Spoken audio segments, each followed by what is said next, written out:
Thanks.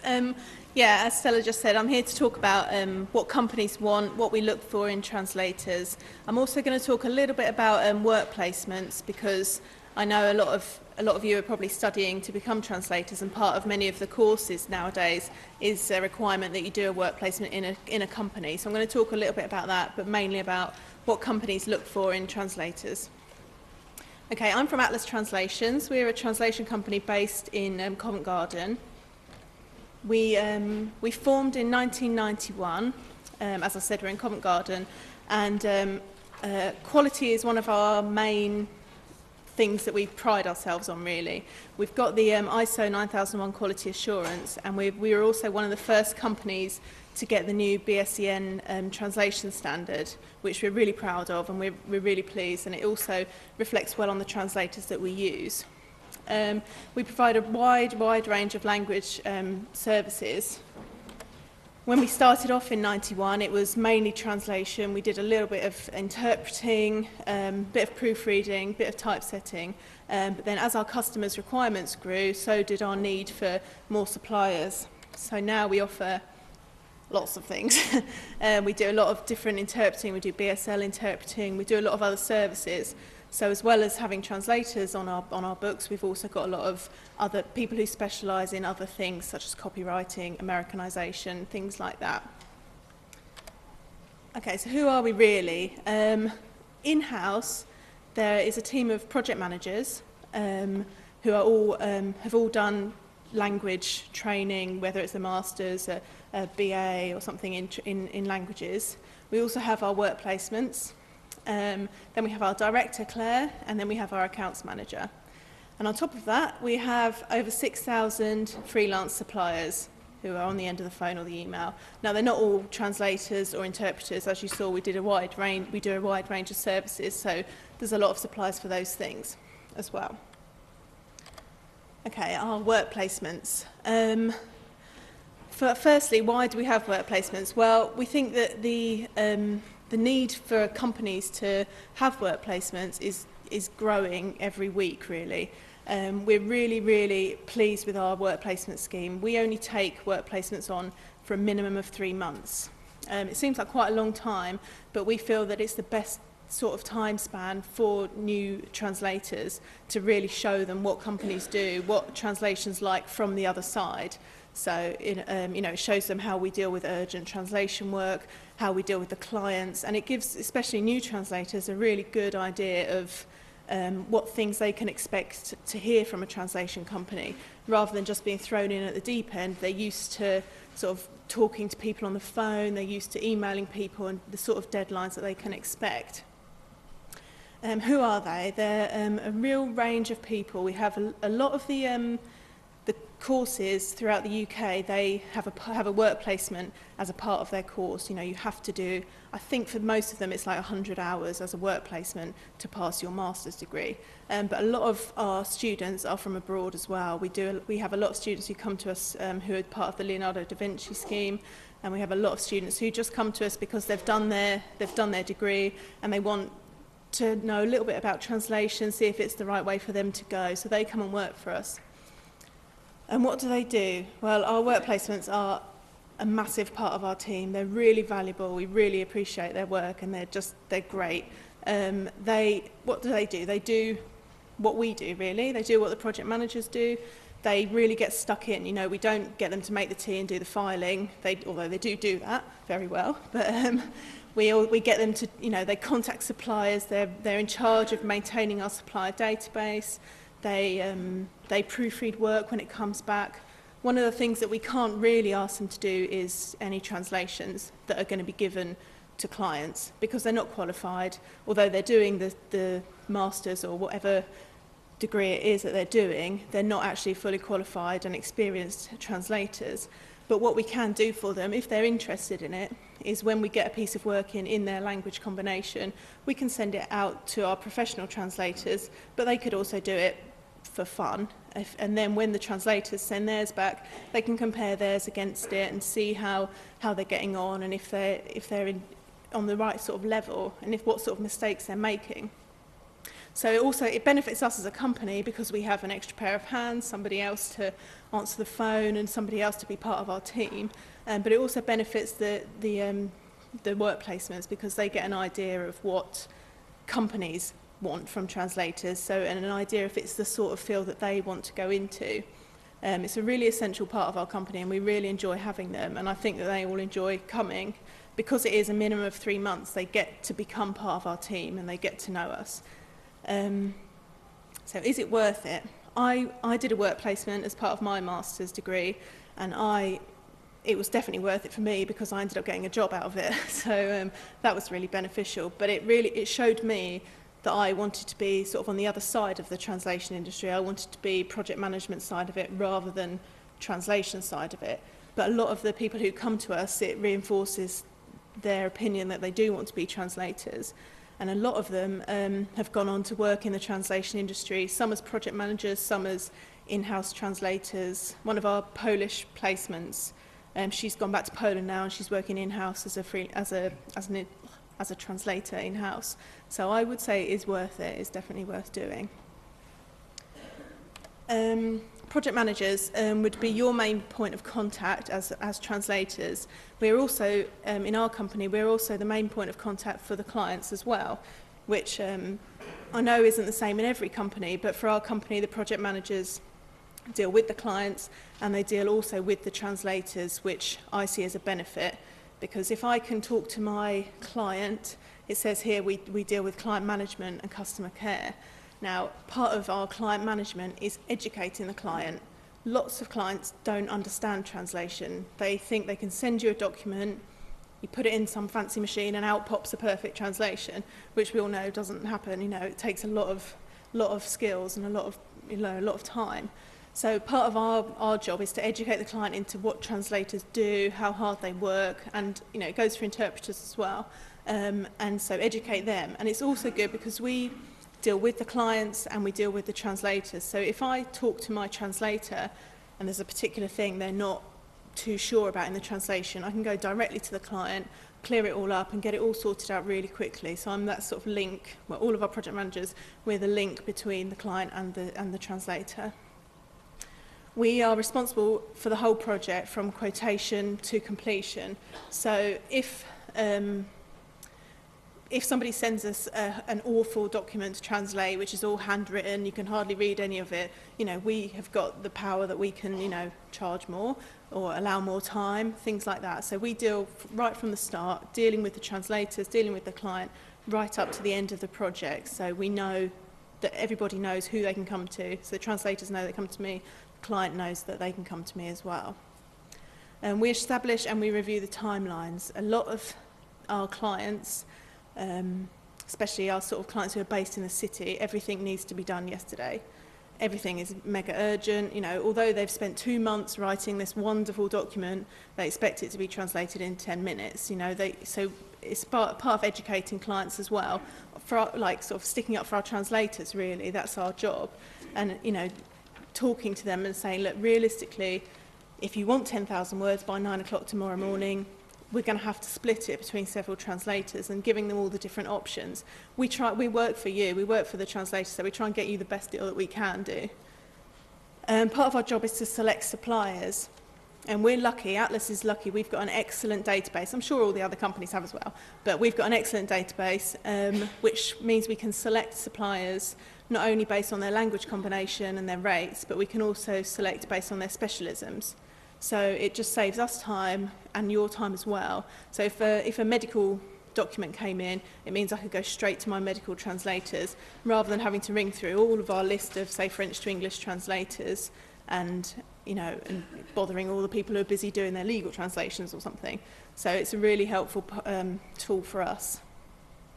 We communicate all the job details to the translator. We pass all the information on to them and give them all the information that they need. And we monitor the progress as it goes along. If there's any queries from the translator, we deal with those as well. Once the translation's done, it comes back to us. We check it in-house before we send it off to the client.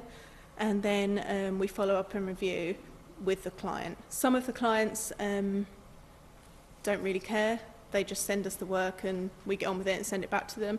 Others like to meet us every few months or every couple of weeks, or have meetings on the phone and stuff, just to sort of see how it's going. And there are some clients that we build up special teams for, who we always work with those translators for. And you, so what do we expect from you, our translators and interpreters?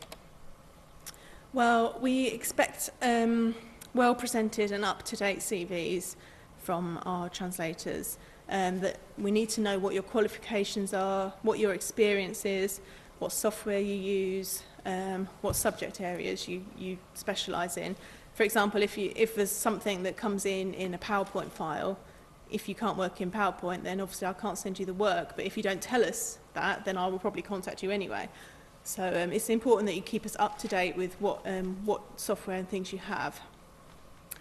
Each agency has got a different process. So, I mean, I can only talk for Atlas today, but if there's any companies that you specifically want to work with, it's always best to contact them, see what their process is, and, you know, go by their rules.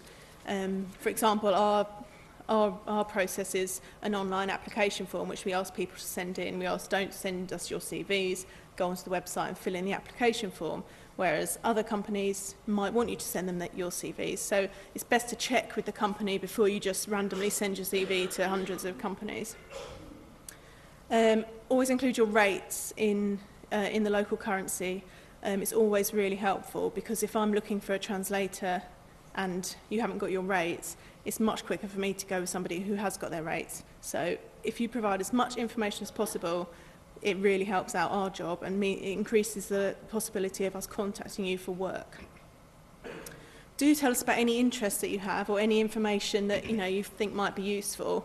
There's that little bit on the bottom of the CV, interests and hobbies, where everyone puts eating out, socialising, blah, blah, blah. But if there is a real interest you have, say perhaps scuba diving or knitting or something like that, you never know, we might be asked to translate a knitting manual or something, so put it on, it might be useful. Do be prepared to supply any certificates or proof of your qualifications. For our company, the main thing is references.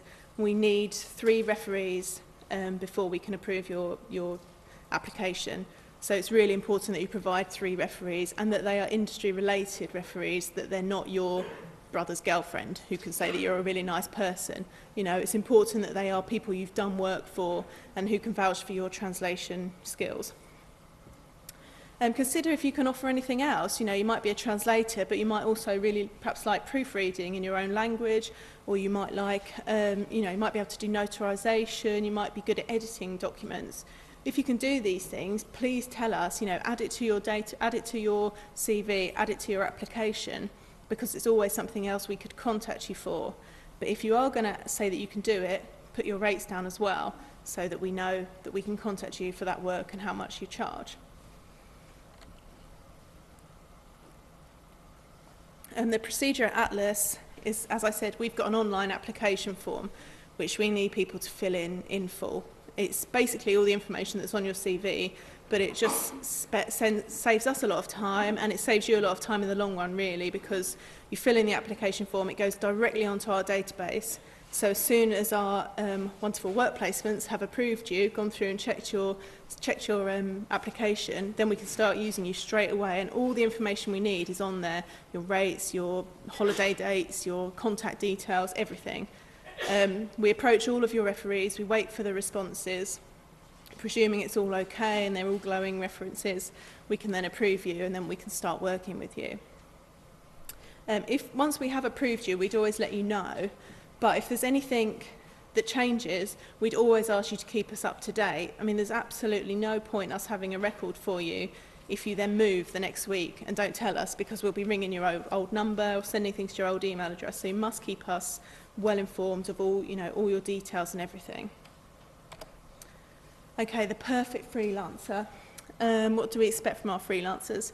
Well, we like to think that Atlas is a friendly company, nice company to work with, and that's how we'd like our translators to be. It's always nice if you phone a translator and they're happy to talk to you on the end of the phone. It's always really helpful, and it always improves your spirits. And we talk amongst ourselves in the office. If I ring a translator and they're really nice, the likelihood is I'll put the phone down and say, oh, use that French translator next time. He was lovely. He was really nice. So, you know, word of mouth is a big thing. If you're friendly, people are more likely to come back to you. I know everyone has bad days and sometimes you don't feel like being friendly, but it does help. Good communication. Everything tends to be done by email these days. So it's really important that you have an email address, obviously. I'm sure everybody does. But it's quite handy to have 2 addresses just in case, you know, your computer blows up. You can quickly pop to an internet cafe or something, or, you know, if you need your computer, that email address isn't working for some reason, it's always handy to have 2 addresses. And just a little note, it's always looks more professional if your email address sounds professional and it's not like I like drinking at the weekend at hotmail.com or something. You know, it's always more helpful if it's your name or something that sounds professional.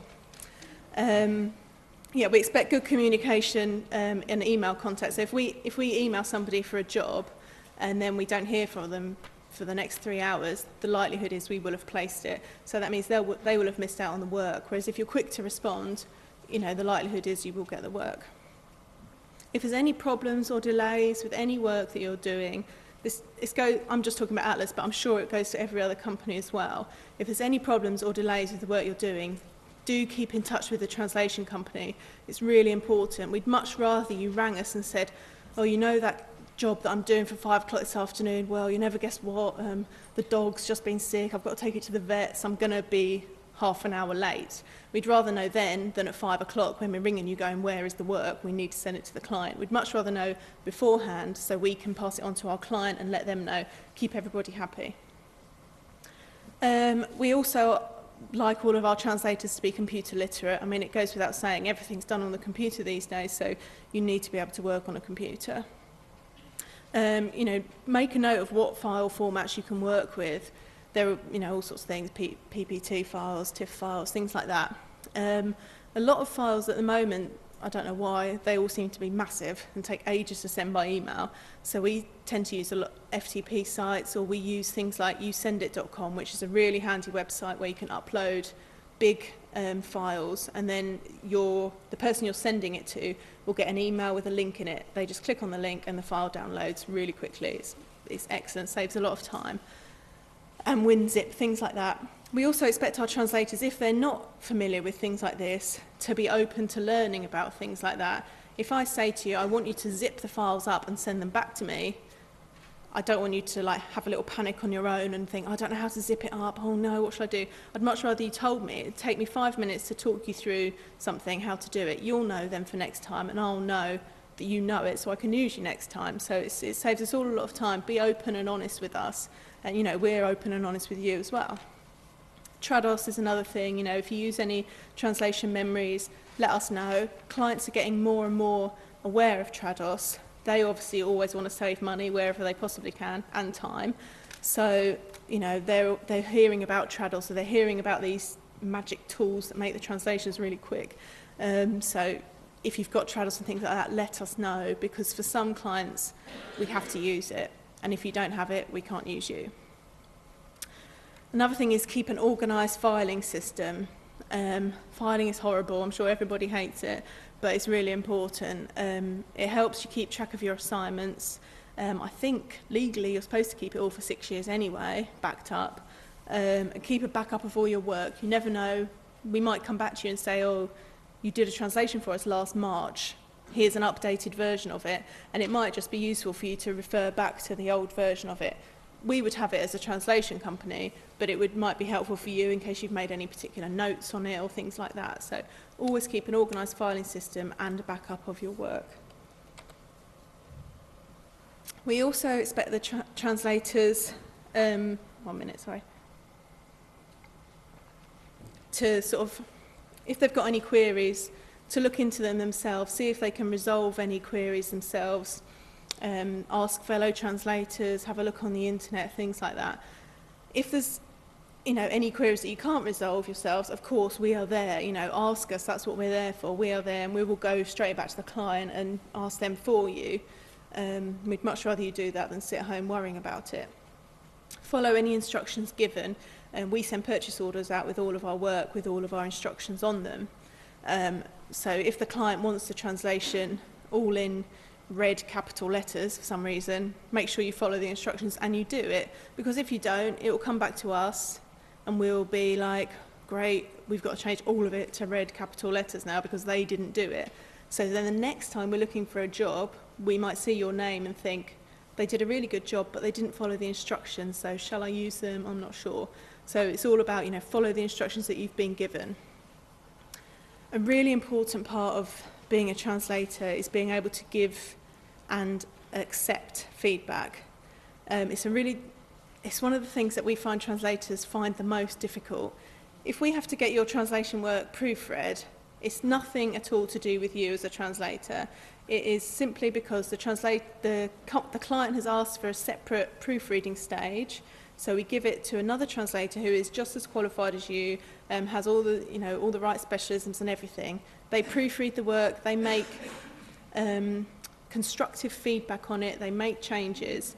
We would then send the work back to you to look at, and this is where some translators don't like it because they see it as somebody is being critical of their translation work and things like that. It's really important. Be open to, feedback that other translators are going to give you.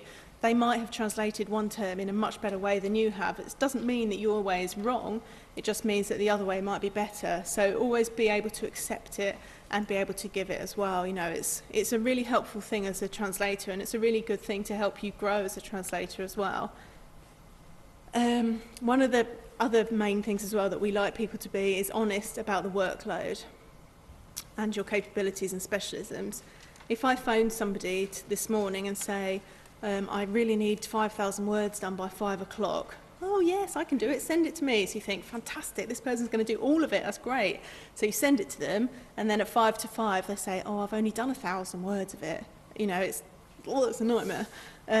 So we'd much rather you be honest and say, look, Anna, I can only do half of it, or I could probably do 3,000 words. Is that any good? And if it is, we'll give you that chunk. But if it's not, unfortunately, we'd have to use somebody else.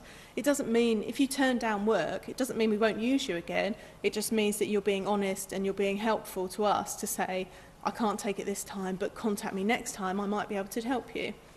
Also goes for capabilities and specialisms. If you're working into your own specialist area, the likelihood is that it'll be a much quicker, much more pleasant experience for you. If I send you this knitting manual and you don't know anything about knitting, it might take you hours and hours of research on the internet and it might drive you insane. So it's much better for you to be honest about the areas that you want to do and the work that you'd like to take on. And it saves us a lot of hassle in the long run. If we send you a massive manual and you hate translating it and you send back a bad translation, it just means that it's going to be a lot more work for the proofreader, for us, for the client, things like that. Keep us up to date about any CPD that you do. We like to know what our translators are doing. I think as a fairly small company, as in office space and in-house staff, we're quite a small company. We like to get to know our translators and interpreters. We like to know what people are up to, and we like people to keep us up to date with it. It helps us, and if you keep us up to date, it might trigger something.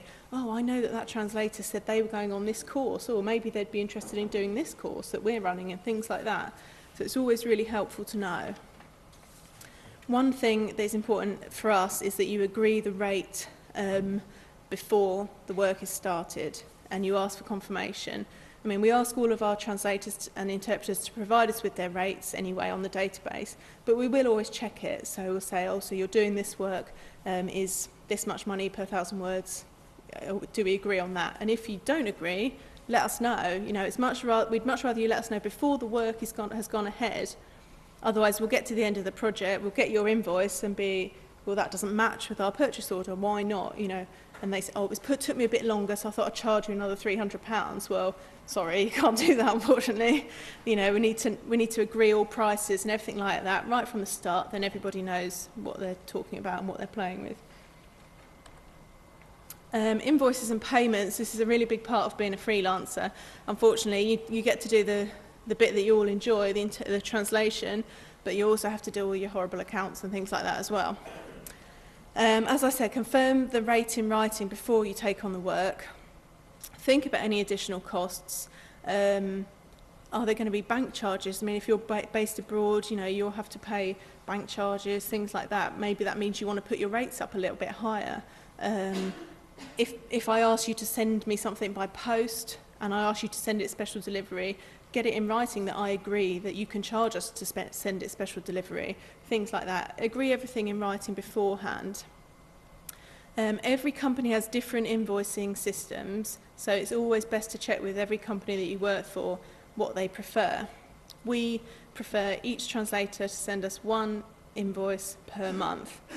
Other companies might want you to send them an invoice after every job. Other companies might want you to send them an invoice every quarter or something, which I hope not, sounds horrible. But, you know, and make sure you send it to the right person. If you're sending it to your project manager and she's not the person or he's not the person that needs it, it's going to, you know, take them 1 second probably to forward it on to the person who it should be, but it just makes their lives a little bit more difficult. So make sure you send it to the person who should have it. That way you know they've got it, and that way you know you're going to get paid. And check when you should be paid. All companies have different policies about when they're going to pay translators. It might be the end of the month, it might be, you know, after each job, it might be the end of the following month. So check when you should be paid. And don't be afraid of following it up. You know, you're doing a professional job. If you're going to invoice somebody for some work and you don't get paid for it, it's your right. You should follow it up and say, you know, hold on, I did this work for you, why haven't you paid me? And it might just be that your invoice has got lost somewhere, or it might be that there's a question on your invoice or something like that. But do send it and do follow it up if you haven't been paid for any reason. Our top 10 tips. Keep your clients up to date. So for us it would be keep us up to date with what you're doing. So if you're going on holiday next week, let us know that you're going on holiday. We'll probably be very jealous.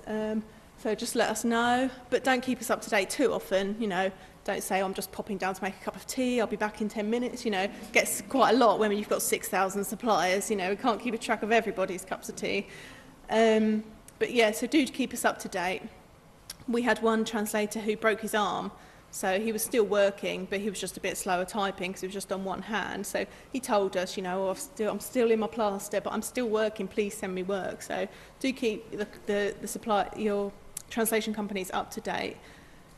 Have a good phone and email set up. As I said before, you know, it's best to have 2 email addresses. Have a phone, put your mobile phone down if you think you're going to be out, or some, you know, like keeping us up to date. If you send a quick email, Anna, I'm going to pop out to Tesco's, but if you really need me, phone me on my mobile. That's fine. I'll phone you on your mobile. Confirm receipt of all work that you get and all messages, not all messages, not thank yous and things like that, but confirm receipt of all work that you get. If I send somebody a document for translation, I don't know they've got it until they've confirmed it back. You know, there's all these gremlins with emails and things like that. It's really important that you let us know that you've got the work and that you're starting work on it. Just takes a 2-second email, thanks, work received, that's it. Read all the instructions on the purchase order so you know that this client does want all their work in red capital letters. So you follow the instructions. When the work arrives, look at it, read it through before you start working on it, check it all through. Do you actually really still want to do it? Is it the thing? Maybe the sample that I sent you looked really good, but now I've sent you all the other 20 documents, it all looks horrific and you don't want to do it anymore. So let us know at that beginning, at that stage, because if you don't let us know then and you wait till, 5 minutes before the deadline, we're not going to be very happy. So let us know if you can't still do it. Consider any formatting issues. If there's things handwritten, how should you write that when you're typing it up? Do you need to put it in italics, things like that? Are there lots of tables? Does the client need you to reproduce all the tables and things like that? Queries. If you have any queries, we'd always recommend that you raise them before the deadline. That way, you can send me your list of queries. I can be dealing with that with the client while you're getting on with the rest of the translation. We'd much rather you send us the queries as they come up. That way we can deal with them as they come up, rather than half an hour before the deadline, we get a massive list of queries and you can't finish the work until you've heard from them.